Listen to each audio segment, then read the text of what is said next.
What's up lads, you're with Budget Monk, and this is how to own as Byzantium in the patch 1.31, the Leviathan update.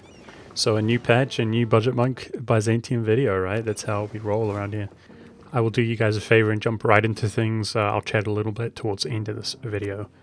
So as per usual, we're going to begin by actually transporting our troops over to southern Greece and deleting the fort in Moria because it's just an expense that we don't want to maintain.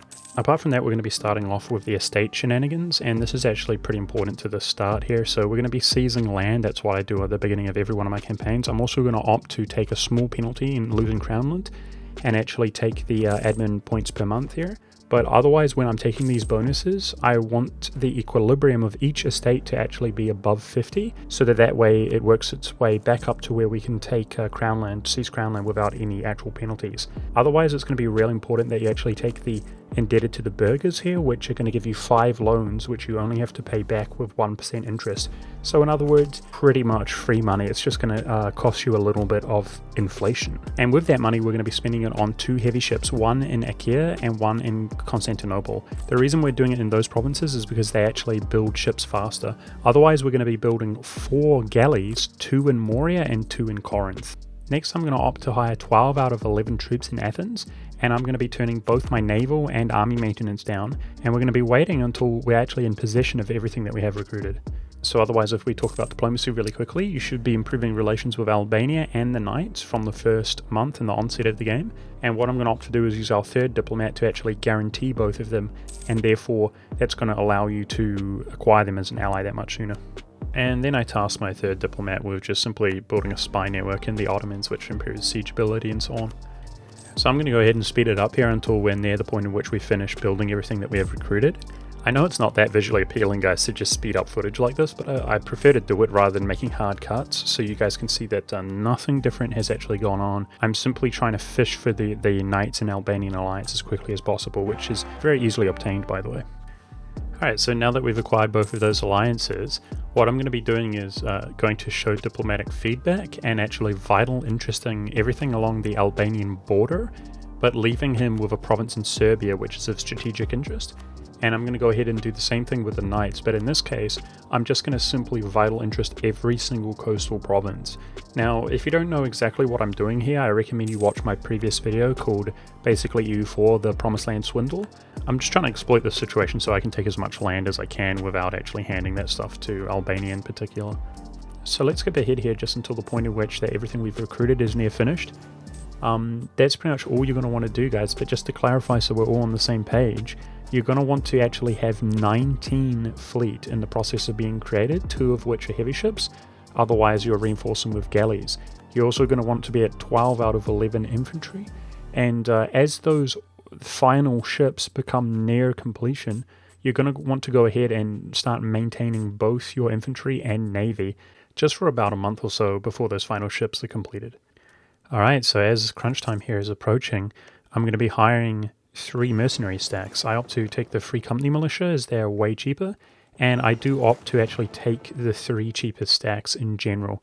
We're going to go up to about 200 ducats in debt, it's not a big deal, but I do opt to, my preference is to take the cheapest ones.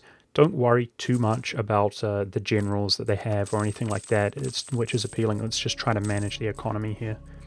So I like to leave the majority of my units back at Corinth, guys, because the AI is smart enough to recognize an incoming attack if you stand adjacent to them, and that would be the case if we were in Athens.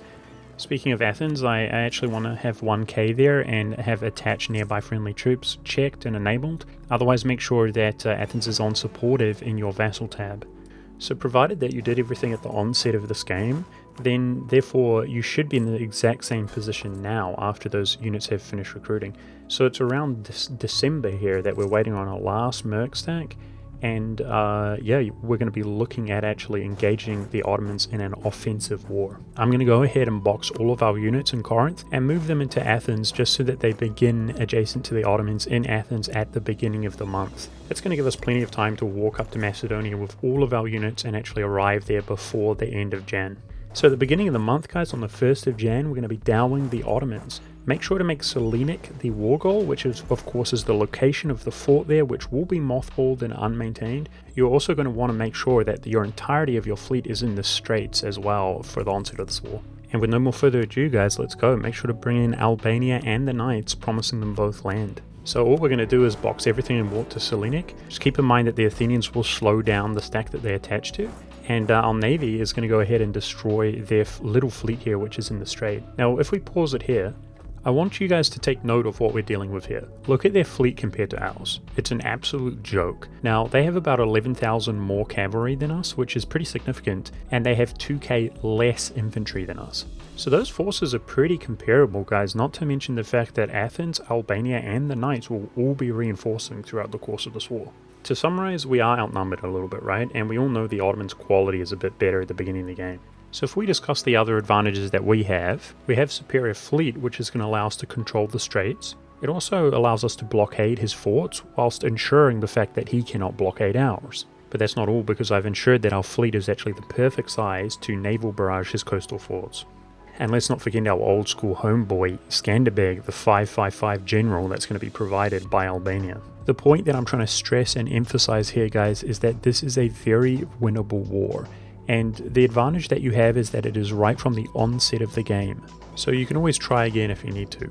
Now, there is a massive drawback to the scenario that we've created here, and that is that you're going to be taking about 1 loan per month, guys. So I ended up racking up about 450 ducats in debt. So in other words, we have a fire up under our butt, guys. We're in a hurry. We need to win this war decisively so that it doesn't have too much strain on our economy. I opted to take footage here, guys, where the war was not as decisive as it could be. I was a little bit sloppy. I did make some not so good engagements, and we did rack up more debt than I did in my other attempts. But I prefer it that way, so that it's not unrealistic for you guys to actually achieve what you're witnessing here. Otherwise, I'm blobbing out and just boxing all of my units and sending them straight into Selenik here, guys.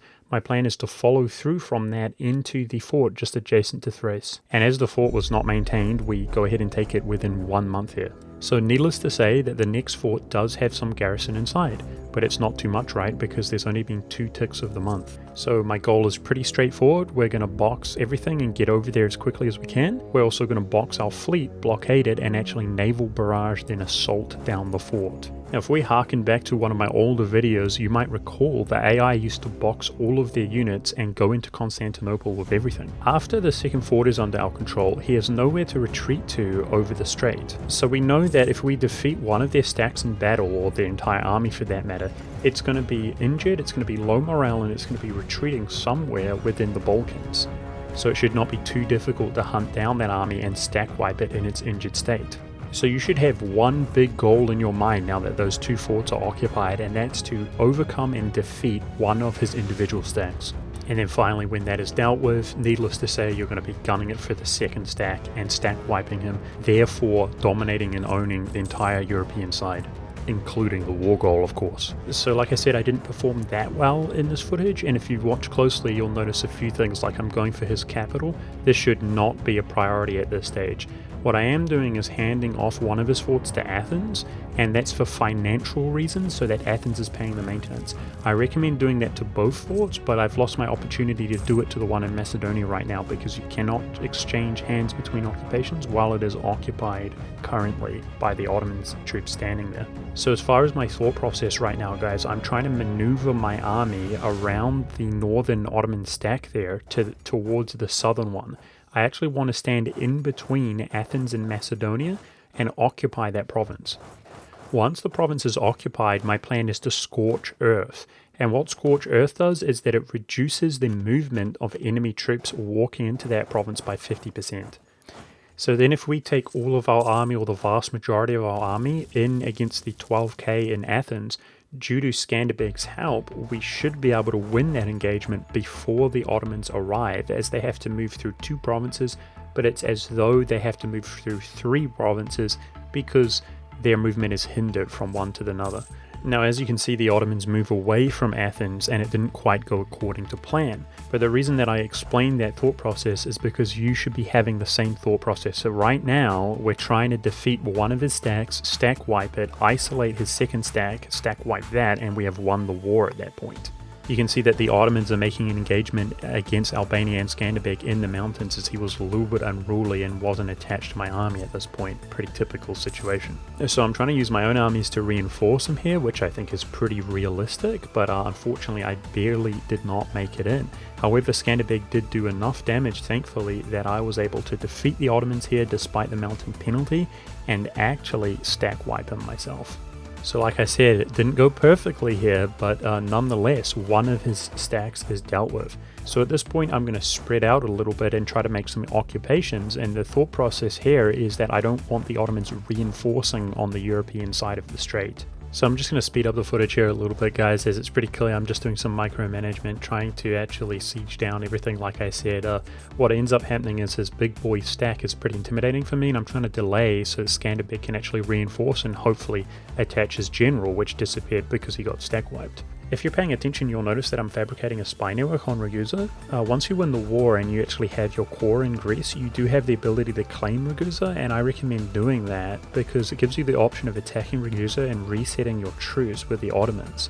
So here I was trying to carpet siege his land, playing a little bit of cat and mouse here, avoiding his big army, and lo and behold, he tries to actually engage me on this province where I have a decent amount of my troops. It's a hill province, and he's actually crossing a river strait, so we have a fairly good odds to actually defeat him here. Now, we don't need to stack wipe him, we just simply need to defeat him.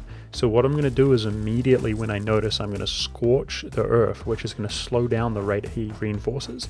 And then I'm going to wait until the point at which he's locked in his units and then pull everything and reinforce that battle engagement myself. And as you can see, we win the engagement fairly clean here, guys, and with his lack of opportunity to retreat anywhere else, he simply moves to an adjacent province. So we follow up, and as you'll see here in a second, we stack wipe him. Nice. So remember, as I laid out in the beginning of this declaration, we know we've got pretty good odds of beating the Ottomans, but can we beat the Ottomans whilst, not ruining the game and going bankrupt? So as soon as we've stack wiped the Ottomans here, I opt to actually move my mercenaries into friendly territory with the intention to delete them. So needless to say that the war is won at this point. He has effectively nowhere to reinforce from on the European side, and he cannot cross the straits. Now we will occupy 3 forts, one of which is including his capital city, and of course we're sitting on the war goal, receiving ticking war score. If you were to monitor the war score, you probably have at least some war score from battles right now from those stack wipes, and we obviously have the ability to actually blockade Anatolia as well, generating war score there for the peace deal. At this stage, all we're doing is actually waiting until the point in which we win the war, and that's going to be generating ticking war score and having his enthusiasm crash to the ground as he suffers from more and more war exhaustion due to these occupations. So as we wait, we want to make sure we're being as economical as possible. I actually stopped maintaining my capital fort in Constantinople even whilst during the war.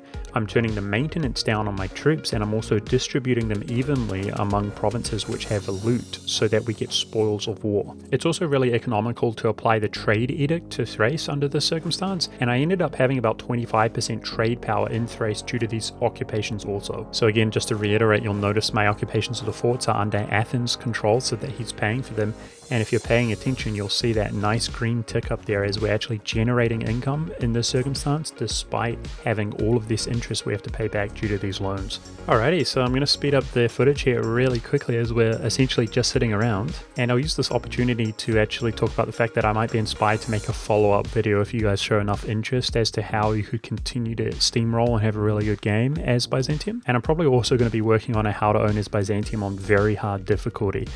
To be honest, guys, this is quite easy for me to do on normal, and very hard is not too difficult to actually defeat the Ottomans either. What is difficult, however, is to actually do it in a consistent format, which I can show off in a tutorial type of fashion. With that being said, the same applies to a degree on normal difficulty. In the past, I've had a lot of criticism or feedback on my videos where people complain that the strategy is too hard, that they can't do it, they don't have as much experience as me. And that's what's inspired not only the strategy, but also the video to be in this kind of format, guys. So I really do hope that this genuinely benefits you, and please do show some positive support and feedback, guys, if that is the case. But here we are, lads, as we exchange the occupations from Athens to Byzantium in order to achieve this peace deal. You can see that we can acquire 363 ducats from the Ottomans. Now, the amount of which we receive personally is based on our participation, which for me was around 80%, which regrettably means that we're still in debt.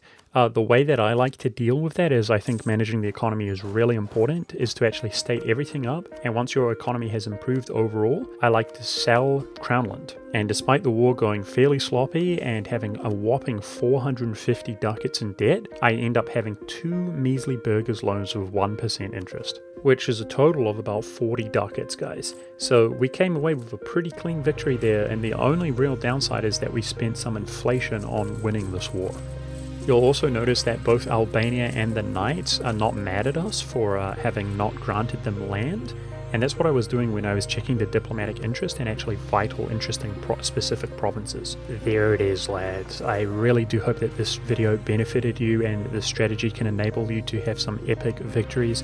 Let me know if that is the case down below, and yeah, make sure to follow my links and so on if you're interested in catching me live streaming or joining my Discord. Thank you guys very much for watching, and I'll see you next time.